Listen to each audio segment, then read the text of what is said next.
ഇന്നത്തെ ഗോസ്പലിൽ വളരെ ചെറിയൊരു പ്രശ്നമാണ്. ഈശോയുടെ ശിഷ്യന്മാരിൽ ചിലർ കൈ കഴുകാതെ ഭക്ഷണം കഴിച്ചു. ഫരിസേയർ നിയമജ്ഞർ അതിനെക്കുറിച്ച് ഈശോയോട് ചോദിച്ചു. അപ്പോൾ ഈശോ വിവാദമായൊരു പ്രസ്താവന പറയാണ്.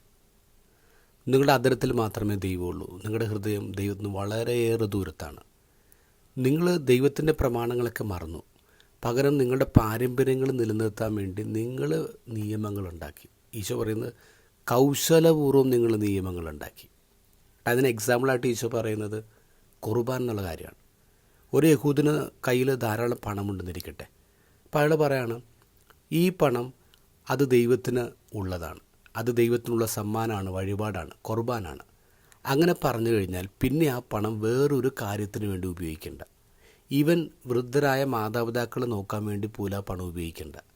നിങ്ങളുടെ കയ്യിൽ പണമുണ്ട്, പക്ഷേ ബേസിക് ആയിട്ടുള്ള കാര്യങ്ങൾ ചെയ്യാൻ പോലും നിങ്ങളത് ഉപയോഗിക്കുന്നില്ല. അത് കൗശലപൂർവ്വം നിങ്ങളുണ്ടാക്കിയതാണ്. എന്തിനാണ്? നിങ്ങളുടെ റെസ്പോൺസിബിലിറ്റിയിൽ നിന്ന് ഒളിച്ചോടാൻ. ഇന്നത്തെ സാമൂഹ്യ പശ്ചാത്തലത്തിൽ മറ്റൊരു എക്സാമ്പിളാണ് വഖഫ്. നിരപരാധികം എന്നേക്കുമായി അള്ളാഹുവിന് സമർപ്പിക്കപ്പെട്ട ആസ്തി, അതാണ് വഖഫിൻ്റെ അർത്ഥം. പിന്നെ ആ പറമ്പ് വേറൊരു കാര്യത്തിന് ഉപയോഗിക്കാൻ പാടില്ല എന്നുള്ളതാണ്. കൗശലപൂർവ്വം ഉണ്ടാക്കിയ ചില നിയമങ്ങളല്ലേ എന്ന് ചിന്തിക്കണം. ശരിക്കും ദൈവം ഒരു കൽപ്പന ഉണ്ടാക്കിയിട്ടില്ല. ദൈവത്തിൻ്റെ പേരിൽ മനുഷ്യരാണ് കൽപ്പനകൾ ഉണ്ടാക്കി അത് ദൈവപ്രമാണങ്ങളായിട്ട് പഠിപ്പിക്കുന്നത്. ജീവിതവും ഭൂമിയും എന്ന് വേണമെങ്കിലും കൈവിട്ടു പോകാമെന്ന ഭീഷണിയുടെ മുനമ്പത്ത് മനുഷ്യർ നിൽക്കുമ്പോൾ ഏത് ദൈവമാണ് സന്തോഷിക്കുന്നത്?